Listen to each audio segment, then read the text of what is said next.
Indian plastic limited વિશે 2008ના પ્રથમ 3 માસની નીચે આપેલી માહિતી ઉપરથી તેનું 60%, 80% અને 100% ઉત્પાદન શક્તિએ પરિવર્તનશીલ બજેટ બનાવો. સ્થિર ખર્ચા, અપરિવર્તનશીલ ખર્ચા એટલે કે સ્થિર ખર્ચા અને પરિવર્તનશીલ ખર્ચા એટલે કે અર્ધ પરિવર્તન છે એટલે અર્ધચલિત ખર્ચા. બરાબર. હવે આની અંદર છે ને બધાની ગણતરી કરવી એના કરતા સીધું છે કે આપણે બધાની ગણતરી ના કરીએ, બધાનો ટોટલ કરીને સાથે જ ગણતરી કરીએ. કેમ કે સ્થિર છે તે બધા સ્થિર જ છે, અર્ધચલિત છે 50% ઉત્પાદન શક્તિ તો બધા અર્ધચલિત જ છે, અને ચલિત છે તે બધા ચલિત જ છે. એને તો જેમાં ફેરફાર થશે તો બધા સાથે થશે, એટલે સીધા ટોટલ સાથે જ આપણે ગણતરી કરશું. હવે આપણને 60%, 80% અને 100%નું કીધું છે, પણ આપણને જે આપેલું છે તે 50%નું આપેલું છે. તો પેલા 50%નું બી બનાવશું, 60%, 80%, 100% બનશે. અને બીજું આપણું વિગતનું એટલે 5 ખાના બનશે. હે ને? તો 5 ખાના બનશે.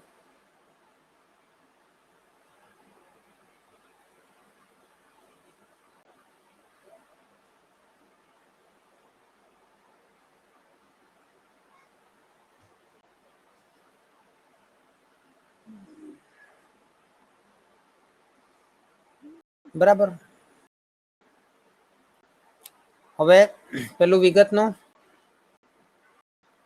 પછી 50%નું જે આપણે હાલમાં છે તે, પછી 60%નું, 70%, 80% અને 100%.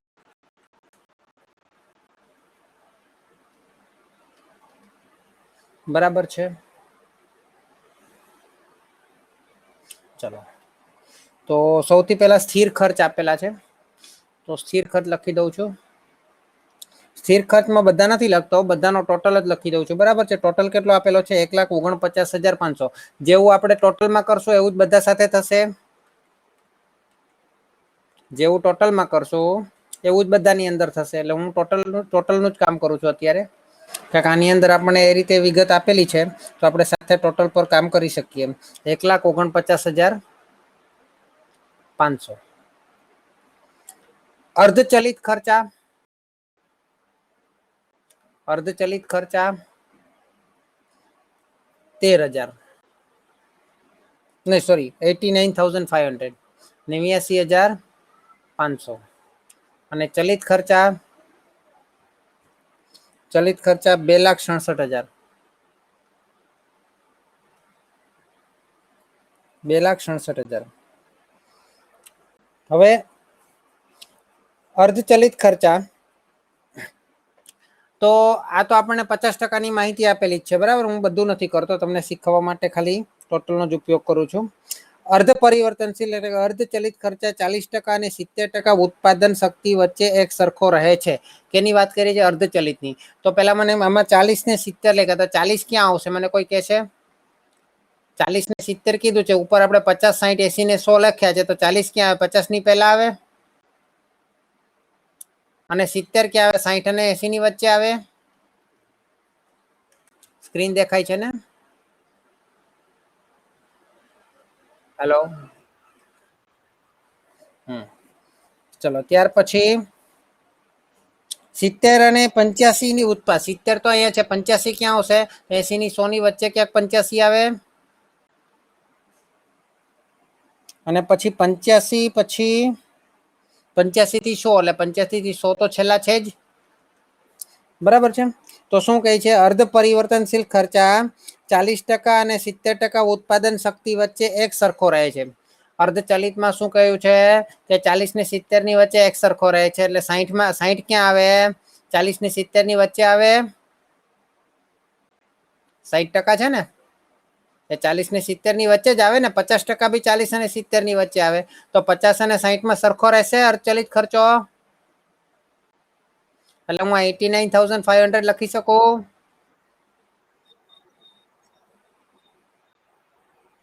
70% અને 85% ઉત્પાદન શક્તિ વચ્ચે ઉપર જણાવેલા આંકડાઓ 10% જેટલા વધે છે. હવે 70 ને 85 ની વચ્ચે કઈ આપેલા છે? આપણામાં 80% આપેલા છે. 80% આપેલા છે ને? અને આપણે અર્ધચલિત ની વાત કરીએ છીએ અત્યારે, તો 89,500 માં 10% વધારવાના કીધા છે. વધારો જોઈએ 10%. 89,500 પ્લસ 10% કરવો જોઈએ. 89,500 પ્લસ 10% કરવો જોઈએ. 98,450. અને ત્યાર પછી 85 થી 100 ઉત્પાદન શક્તિ વચ્ચે ઉપર જણાવેલા આંકડાઓ 15% જેટલા વધે છે. હવે ઉપર જણાવેલા આંકડાઓ એટલે આ 89,500 ની વાત કરી છે, તેમાં 15% પ્લસ કરવો જોઈએ. એમાં 15% પ્લસ કરવો જોઈએ.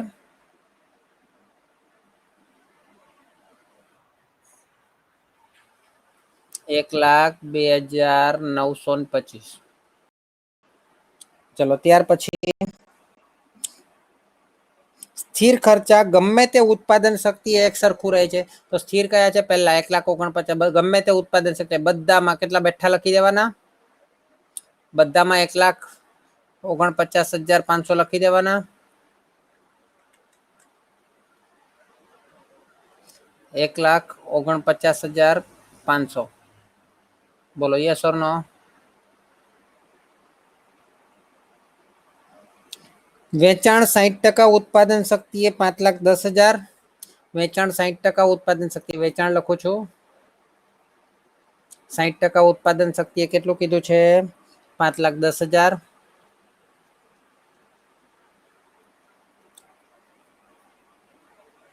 80% ઉત્પાદન શક્તિ એ 6,80,000.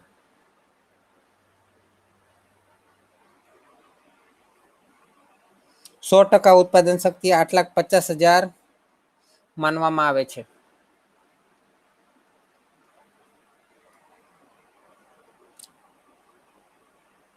જેટલો માલ બને તે બધો વેચાઈ જાય છે એવું માનવામાં આવે છે. બરાબર છે, ઓકે. હવે આપણને 50%માં કઈ નફાની વાત નથી કરી. કઈ નહીં. ચલિત ખર્ચા માટે કોઈ હવાલો છે?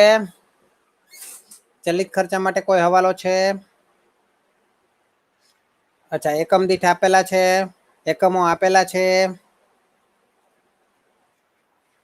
એટલે એકમ દીઠ વાળું ખાનું બનાવવાની જરૂર પડશે. તો પછી કઈ રીતે કરશું? 60% માટે કેટલા આવશે ચલિત ખર્ચા? ચલિત ખર્ચા 60% માટે કઈ રીતે નહીં નહીં નહીં. 50% ઉત્પાદન શક્તિ એ ચલિત ખર્ચા જે છે તે એકમ પ્રમાણે વધે, પણ અહીંયા ટકા આપેલા છે તો ટકા પ્રમાણે વધે. ટકા પ્રમાણે હે ને? એટલે કઈ રીતે? તો કે 50% બરાબર 2,67,000. ટકા બરાબર કેટલા? એટલે સીધું તમારે કરવાનું, જે આપેલ જેની એની લાઈનમાં જે હોય ને એની સાથે ભાગી દેવાનું. 2,67,000 ભાગ્યા 50 ગુણ્યા 60 કરો. કેટલા આવે છે મને કહો? 2,67,000 ભાગ્યા 50 ગુણ્યા 60. 3,20,400. હે ને? હવે 80 કરો જોઈએ. 2,67,000 ભાગ્યા 50 ગુણ્યા 80 કરો, અથવા તો તમે પેલા કરેલું હોય તો ડાયરેક્ટ 80 કરીને બરાબર કરો.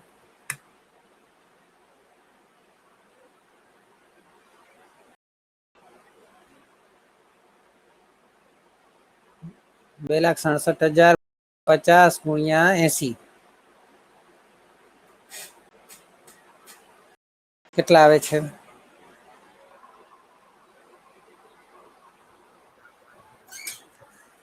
4,27,200. અને એજ રીતે 2,67,000 ભાગ્યા 50 ગુણ્યા 100 કરો. સીધા ડબલ જ થઈ જશે ને?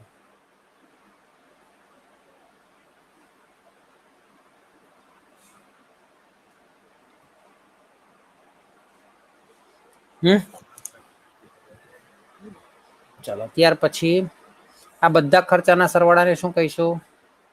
કુલ પડતર કહેવાય. ચલો 60% વાળાનો સરવાળો કરીએ તો?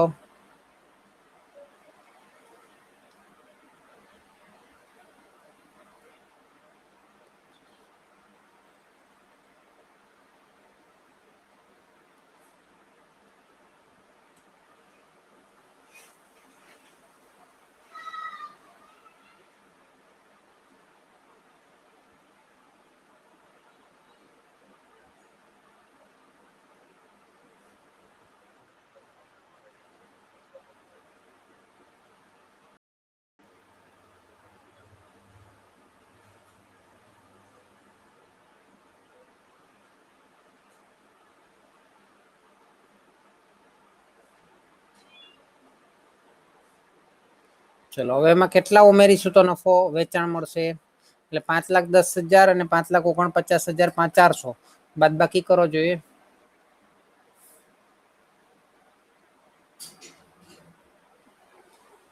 એટલે આપણને નફો કે ખોટ મળે? નફો કે ખોટ? 49,400 નફો કે ખોટ? ખોટ આવશે. ખોટ આવશે કારણ કે 5,49,59,000 માં તો પડ્યો ને ઓછા ભાવમાં વેચ્યું. બીજામાં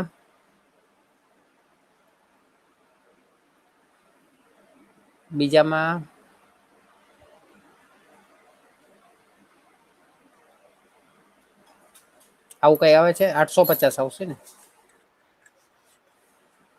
પછી ત્રીજામાં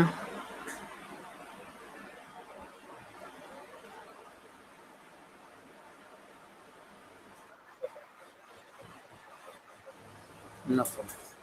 ઓકે, આ તમારું પત્રક બની ગયું. હવે ખરેખર તો બધી જ વિગતોમાં ગણતરી પરંતુ માર્ક તો મહિના ટોટલ ના જ મળે.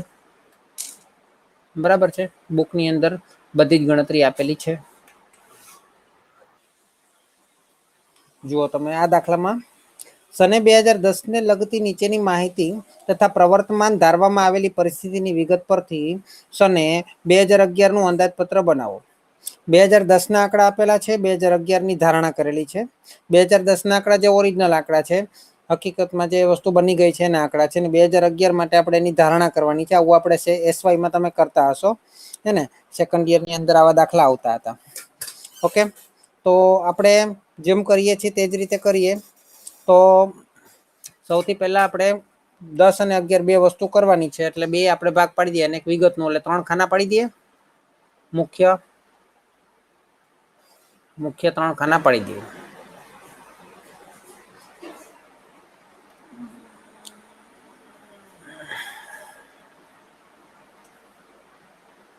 ચલો વિગત 2010 2011 2011 શું હશે? અંદાજીત હશે.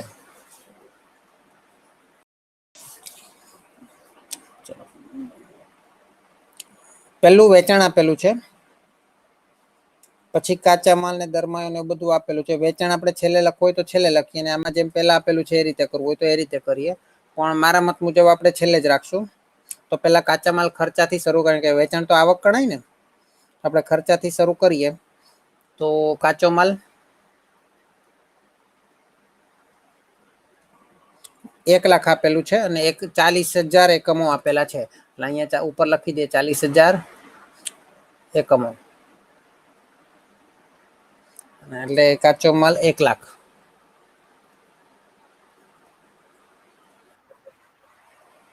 અરે 53,000 છે. સોરી, કાચો માલ પેલું તો વેચાણ છે. 53,000. કાચો માલ હોય તે કેવો હોય? ચલિત હોય કે સ્થિર હોય? કાચો માલ કેવો હોય? ચલિત હોય. બરાબર ને? ઓકે. પછી કામદારોનો દરમાયો. કામદારોનો દરમાયો એટલે પગાર એટલે આમ તો મજૂરી જેવું થાય. બરાબર, તો એ 11,000 આપેલા છે. પછી ફેરફારને આધીન આડકતરા ખર્ચા. આડકતરા ફેરફારને આધીન. ફેરફારને આધીન એટલે ચલિત. આડકતરા ખર્ચા પણ કેવા કીધા છે? ફેરફારને આધીન એટલે કે ચલિત. 16,000 રૂપિયા. સ્થિર આડકતરા ખર્ચા. સ્થિર આડકતરા ખર્ચા દેશી ભાષાનો ઉપયોગ કર્યો છે. 10,000. અને થોડી જગ્યા છોડીને આપણે વેચાણ લખી દઈએ. એટલે પેલા તો આ બધાનો સરવાળો કરી એટલે કુલ પડતર મળશે. એમાં આપણે નફો ઉમેરીશું અથવા ખોટ બાદ કરીશું એટલે આપણને વેચાણ મળશે. ચલો તો આ બધાની કુલ પડતર કેટલી આવે છે પેલા તો એ નક્કી કરીએ.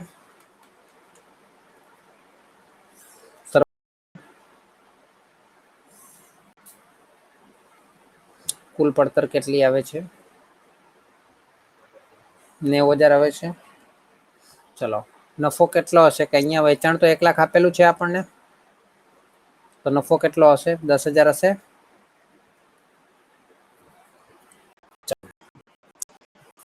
હવે 2011 ની ધારણા, વેચાણ 1,50,000 થશે ને 60,000 એકમ, તો વેચાણમાં છેલ્લામાં લખી દે 1,50,000 અને ઉપર લખી દે 60,000 એકમો.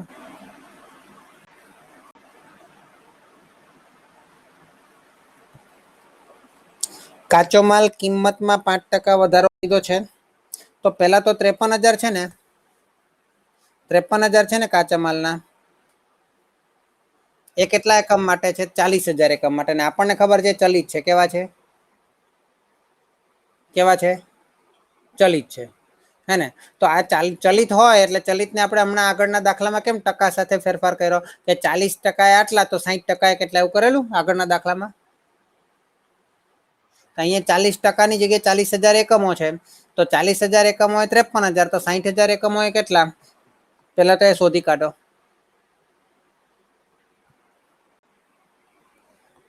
જે જવાબ આવે તે કહેજો મને.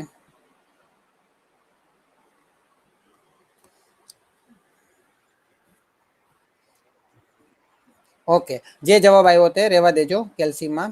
હવે એમાં એમ કીધું 5% વધારો કરવાનો છે, તો લખો +5%. +5%. 83,475. આ સમજ પડી? કઈ રીતે આવ્યા?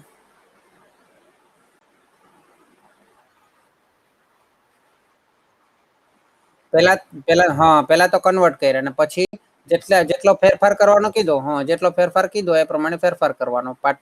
વધારો કીધો હોય તો પ્લસ કરવાનો, પ્લસ કરીને ટકા કરવાના. ઘટાડો કીધો હોય તો માઇનસ કરીને ટકા કરવાના. પછી કામદારોને વેતન, એટલે કે પેલું દરમાં આવ્યું આપણે ગોતેલું તે. વેતન દરમાં 10% વધારો થયો, પણ ઉત્પાદન શક્તિમાં 5% વધારો થયો. આ હારું તકલીફ વાળું છે, હે ને? આ જરા સમજવા જેવું છે. આપણે જ્યારે વધારે એકમોનું ઉત્પાદન કરીએ તો સારા યંત્રો ખરીદીએ. સારા યંત્રો ખરીદીએ તો કામદારોને મહેનત ઓછી કરવી પડે કે નહીં? સારા યંત્રો ખરીદીએ તો કામ એને શું કહીશું આપણે? ઉત્પાદન શક્તિ કહીશું. ઉત્પાદન શક્તિમાં 5% વધારો થયો સારા યંત્ર ખરીદવાને કારણે. તો કામદારોને ફાયદો થયો કે નહીં? કામદારોની મહેનતમાં ઘટાડો થયો કે નહીં? હે ને? તો એ જ્યારે આવો શબ્દ આપે, ઉત્પાદન શક્તિ માં વધારો કીધો હોય, તો આપણે કામદારના વેતનમાંથી એટલા બાદ કરવાના. હે ને? કઈ રીતે? જો પેલા તો 11,000 છે, તો 40,000 એ 11,000, તો 60,000 કેટલા પેલા નક્કી કરો. 40,000 એ 11,000, તો 60,000 એ કેટલા?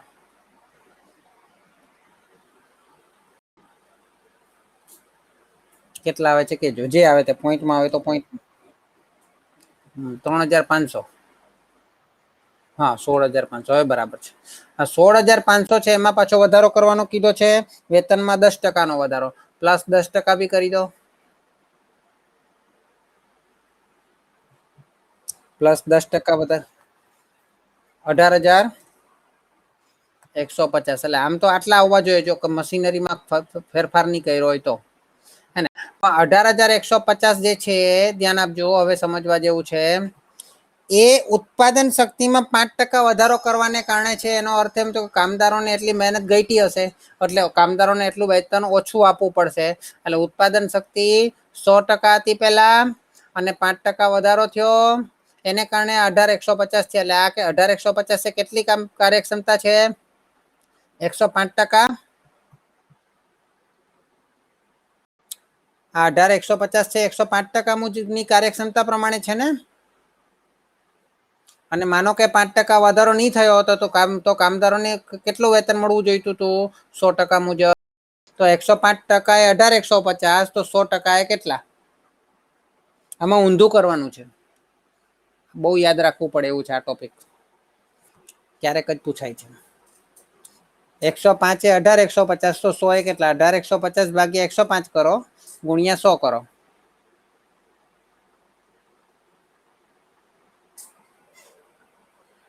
કેટલા આવે છે કેજો મને. પોઈન્ટ સમથિંગ છે, એટલે 86 કરી દઈએ. 17,286. બરાબર. ચલો હવે ત્રીજું કે છે કામદારોને વેતન પતી ગયું, નવા યંત્રો ખરીદ્યા, મશીનરી, અને એમાં એક લેથ મશીન ખરીદ્યું ને એક ડ્રીલ મશીન ખરીદ્યું. તો લેથ મશીન ને ડ્રીલ મશીન ખરીદ્યું તો મશીનની કિંમત, એમાં બી આપણે ખર્ચો કર્યો, પણ એ ખર્ચો કઈ એ તો મૂડી ખર્ચો ગણાય, એ ઉત્પાદનને લગતો ખર્ચો ના ગણાય. ગણાય? એ તો વર્ષે 5 વર્ષે 10 વર્ષે ખરીદવું પડે ને, તો મિલકત ખરીદી કહેવાય ને. પણ એનો જે ઘસારો હોય ને, એ આપણા સ્થિર ખર્ચમાં ઉમેરવા પડે. નવા યંત્રો પર ઘસારો 10% ગણવાનો છે. તો 25,000 ને 12,000 કેટલા થયા? 37,000 થયા. 37,000 થયા કે નહીં? 25 ને 12 મિલકતની કિંમત, જે યંત્રો ખરીદ્યા તેની કિંમત 37,000. એના પર 10% ઘસારો ગણે તો 3,300 થયા કે નહીં? હવે આ સ્થિર ખર્ચ કેટલા હતા? એ બધા સ્થિર ખર્ચ ગણાય. તો આગળ સ્થિર ખર્ચા 10,000 હતા જ, એટલે એ તો થવાના જ છે, પ્લસ બીજા 3,300, એટલે 3 કેટલા થશે? 13,700 થશે સ્થિર ખર્ચમાં. સ્થિર ખર્ચમાં 13,700 થઈ જશે.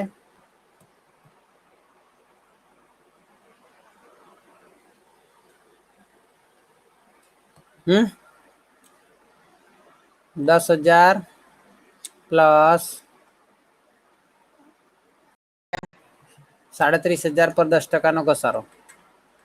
37,000 પર 10% ઘસારો. દર વખતે 10,000 નો તો સ્થિર ખર્ચા થતા જ હતા. આ વખતે હવે મિલકત લીધી એટલે એનો ઘસારો ઉમેરાય ને. હેલો, સંભળાય છે? ઓકે, ડાઉટ છે? કોઈ ડાઉટ? ઓકે, ચલો. તો હવે આડકતરા ચલિત ખર્ચાનો કોઈ હવાલો નથી આપ્યો, તો આડકતરા ચલિત ખર્ચા છે, અને ચલિત ખર્ચમાં કઈ હવાલો નહીં આપે તો આપણે શું કરવાનું? 40,000 એ 16,000, તો 60,000 એ કેટલા?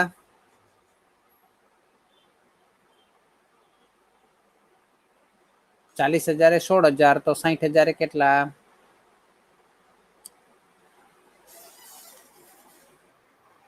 24,000. ઓકે, બધી કિંમતો મળી ગઈ. સરવાળો કરી દો એટલે આપણને પડતર મળી જશે.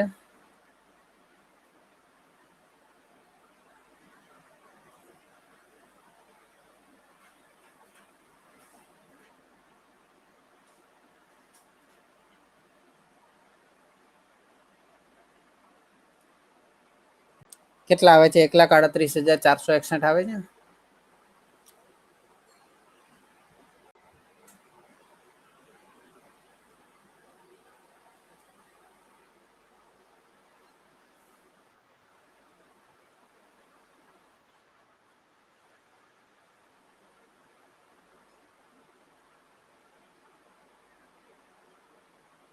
$11,539 નફો થઈ ગયો. આ તમારો દાખલો પૂરો થઈ ગયો. આજે દાખલો છે, એક કારખાનું જે ફક્ત એક જ પ્રકારની વસ્તુનું ઉત્પાદન કરે છે, તેનું 6,400 એકમોની ઉત્પાદન શક્તિએ અંદાજપત્ર ઉત્પાદન ખર્ચ 1,76,048 હતું, જેની વિગતો નીચે મુજબ છે.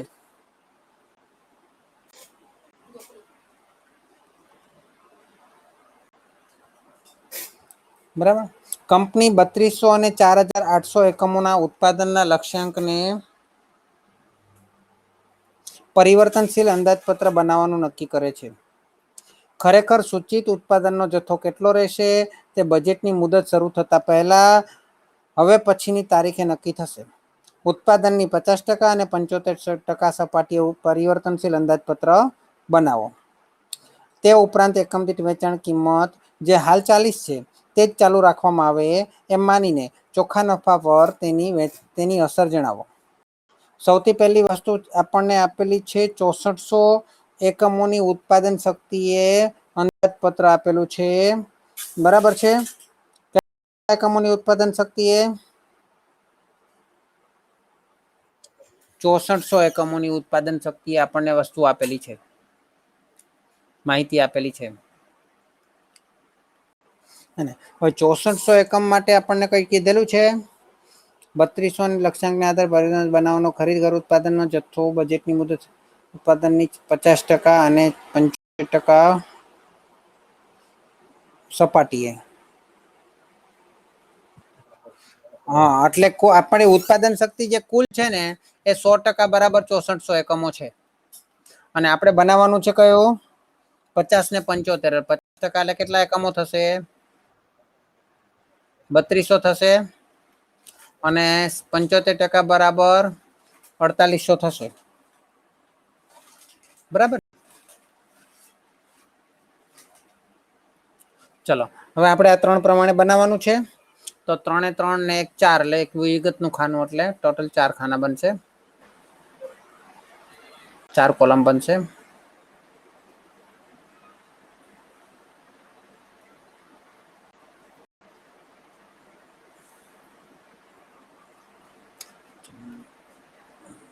વિગત પેલા તો 100% નું આપ્યું છે એટલે જ બનાવવું. પછી એના પરથી 50% અને 75%.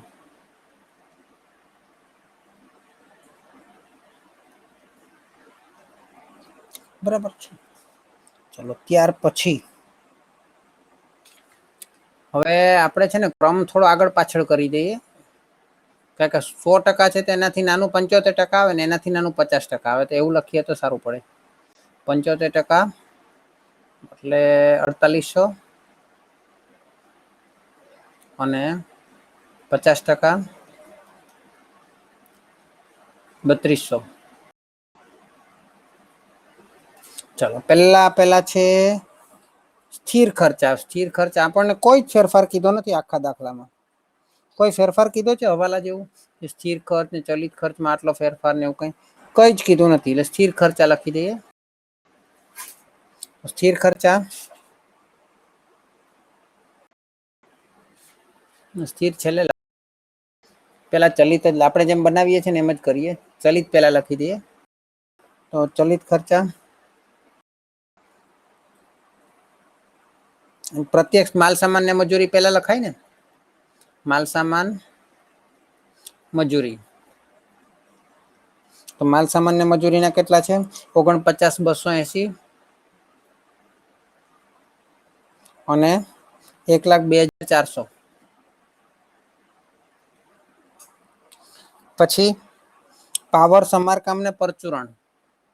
પાવર સમારકામ અને પરચુરણ આગળ પાછળ લખીએ તો કોઈ ફરક નથી પડતો. 1440 જવાબમાં જવાબ આવવો જોઈએ.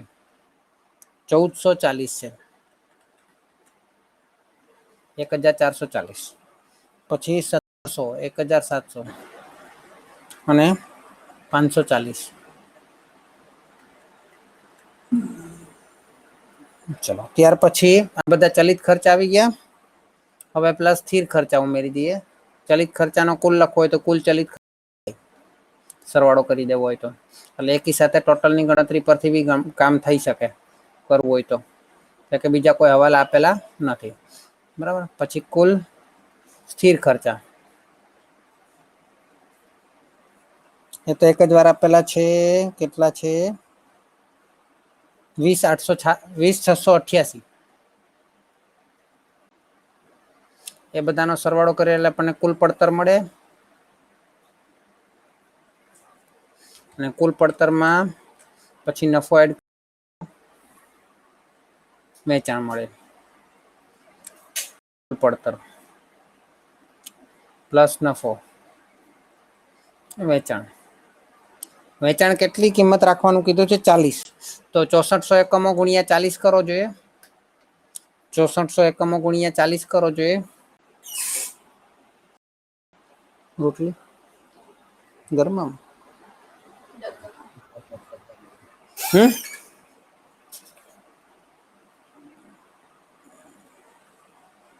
2,56,000.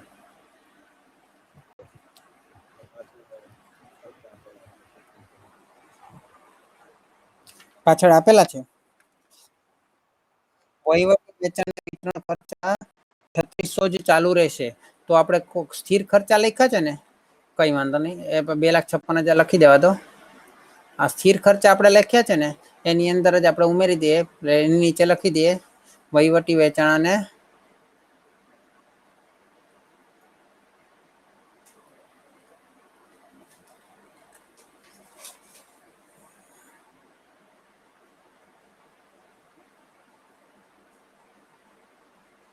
બરાબર, અહીંયા જ લખી દઈએ કેટલા વહીવટી વેચાણ અને વિતરણ ખર્ચા 3600. બરાબર, એ બધા સ્થિર છે એટલે તો ચાલુ જ રહેશે એવું લખેલું જ છે પાછું, એટલે બધામાં લખી દઉં તો ચાલે ને. ચલો હવે 3800 એકમ છે એને પણ 40 વડે ગુણો તો 40 રૂપિયાનો ભાવ કીધો છે ને, બધામાં 40 જ રાખવાનો છે ને. 4800 ગુણ્યા 40 કરો તો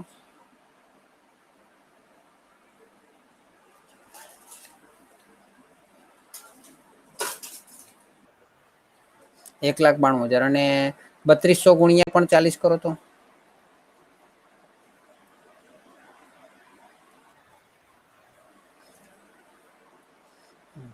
ચલો હવે આ બધાનો ટોટલ કરો.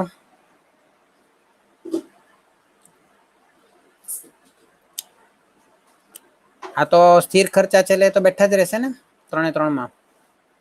ચલિત ખર્ચામાં ટોટલ કરો ને, કુલ ચલિત ખર્ચા.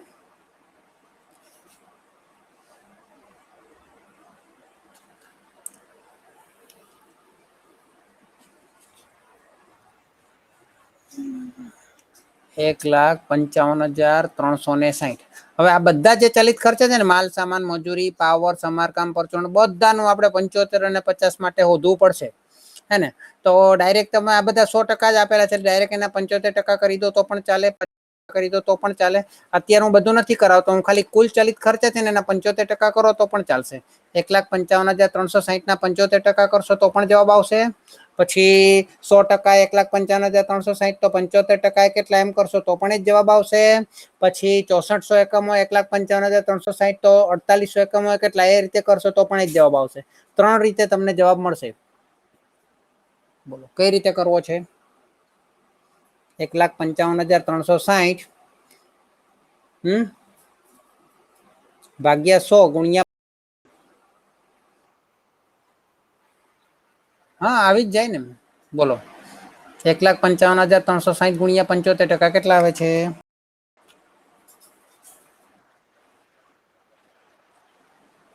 અને 50% એટલે સીધા અડધા જ થઈ જશે ને. ઉપર એ બધાનું કરવું પડશે આપણે. ચલો હવે આ બધાનો સરવાળો કરો. 100% વાળામાં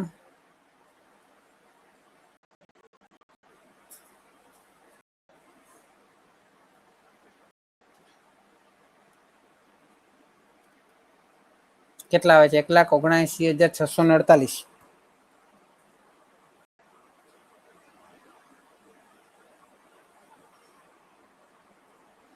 ચલો એમાંથી આ બાદ કરો 2,56,000. એમાંથી 2,56,000 બાદ કરો.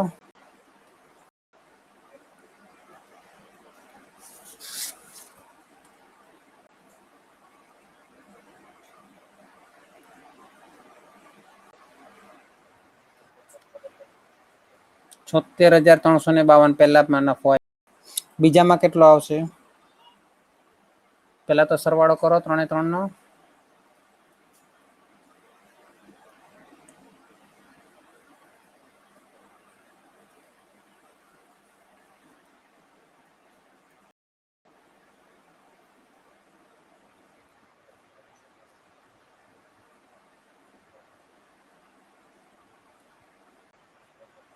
હમ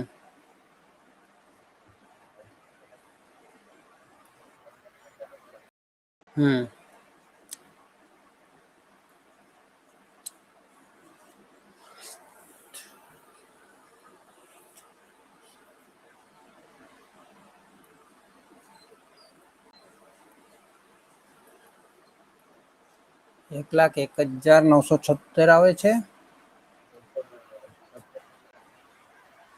80 છે.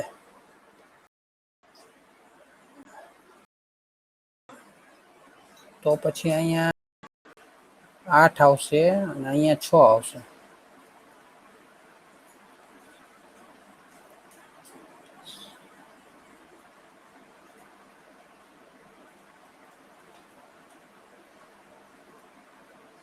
જીરો 34 32 આવે છે. હા મેલ પેલું આગળનો આંકડો હતો ને. ઓકે, દાખલામાં સમજ પડી?